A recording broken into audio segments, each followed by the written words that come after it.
ओम नमो भगवते वासुदेवाय.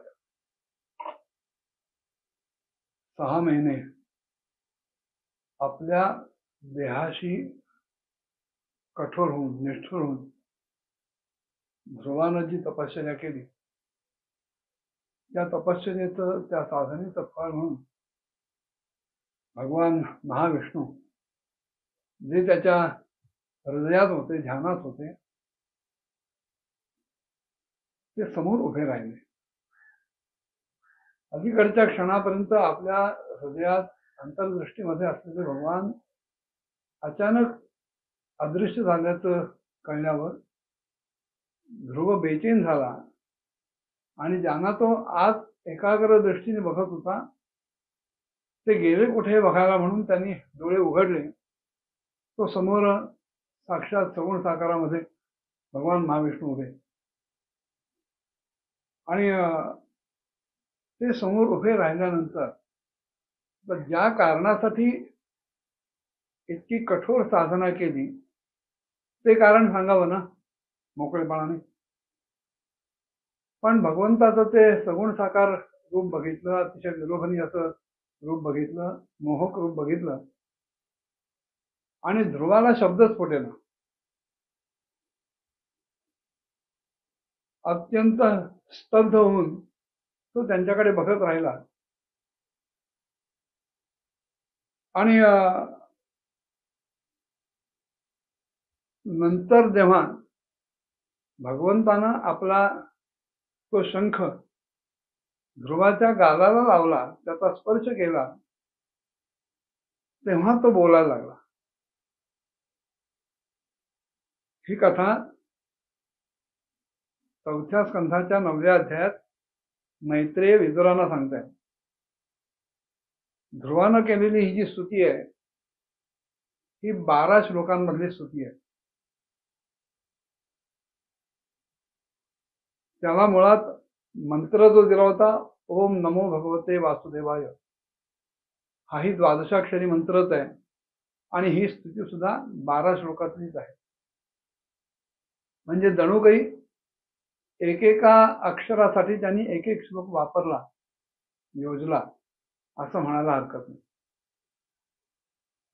आणि तो जो पहिला श्लोक आहे ध्रुवस्तुतीतला, योऽन्तः प्रविश्य मम वाचमिमां प्रसुप्तां संजीवयत्यखिल शक्तिधर स्वधाम्ना अन्यांश हस्तचरण श्रवणत्वगादीन प्राणान् नमो भगवते पुरुषाय तुभ्यं.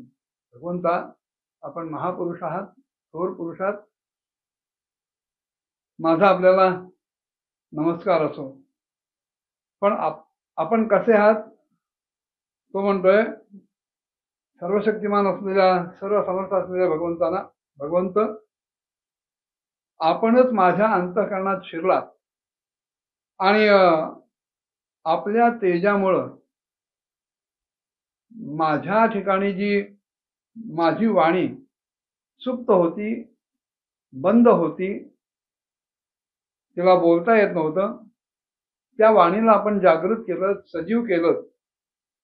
आणि त्याचप्रमाणे माझे हात, पाय, कान, नाक, त्वचा इत्यादी सर्व इंद्रिय,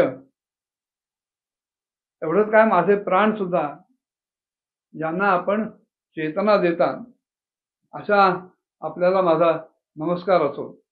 एकस्त्वमेव भगवन् निजमात्मशक्त्या मायाक्षयो रुगणाया महदाद्य शेषम सृष्ट्वानुविश्य पुरुषस्तदसद्गुणेषु नानेव दारुषु विभावसो वद्विभासे.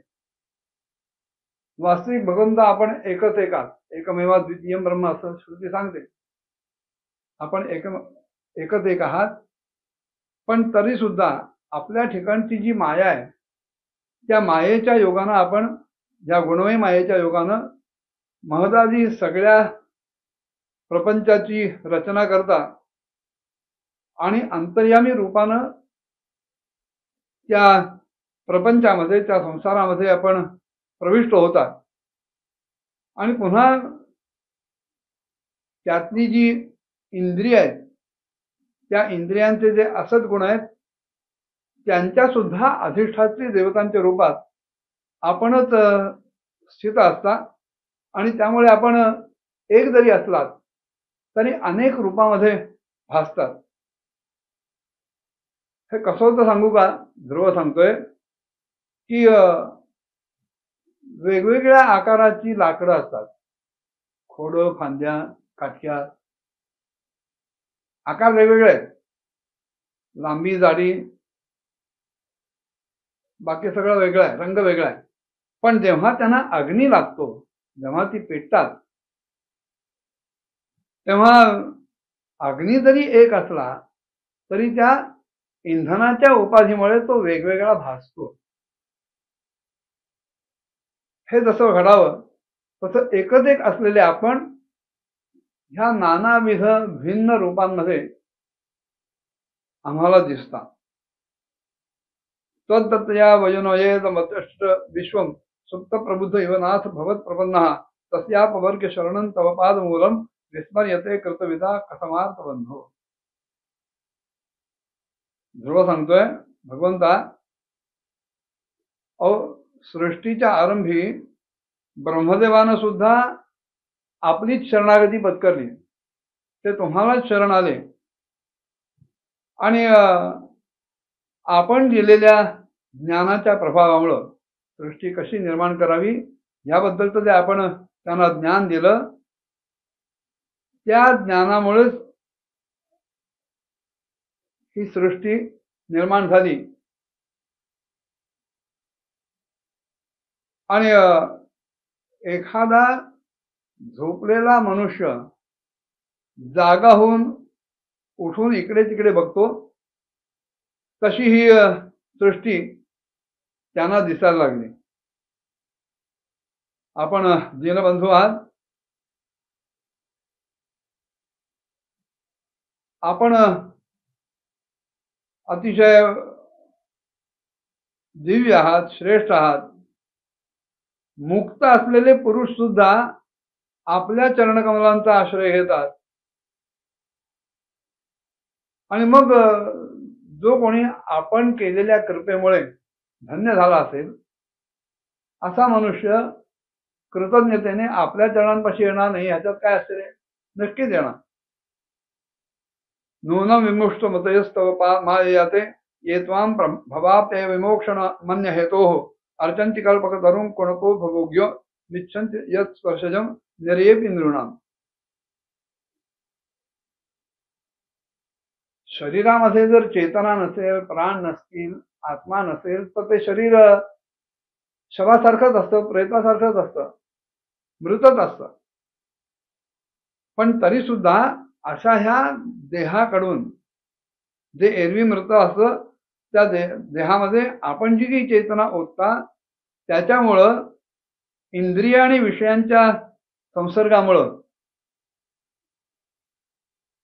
जे सुख माणसांना भोगायला मिळतं, शक्यता आहे ते कदाचित नरकामध्ये सुद्धा भोगायला मिळू शकेल.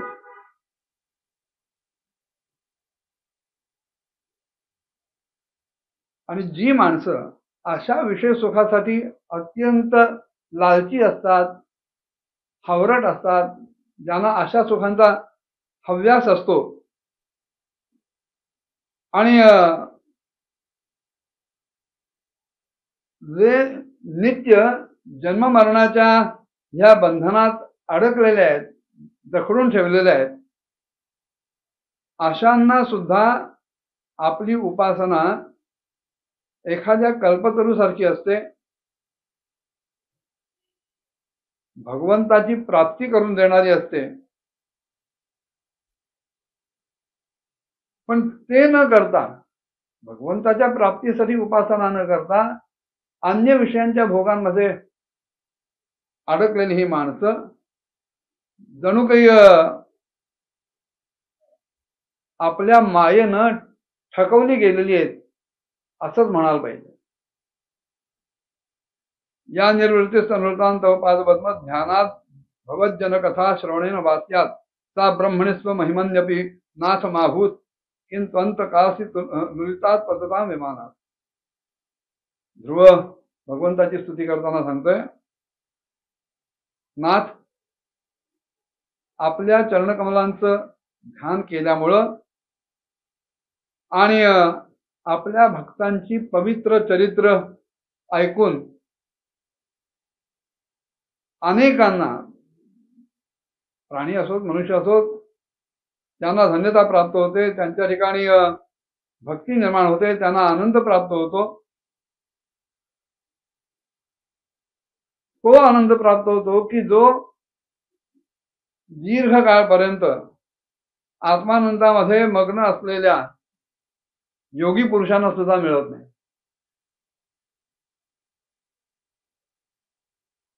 असं जर असेल तर मग जी माणसं, जे प्राणी, जे जीव काळाच्या तलवारीने कापले जातात, काळाच्या पाशामध्ये बांधले जातात,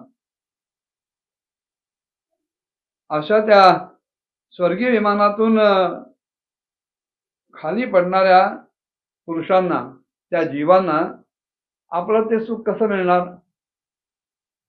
ध्रुवानं आणखीन सुद्धा पुढे काही स्तुती केले, पुढच्या भागात बघूया. ओम नमो भगवते वासुदेवाय.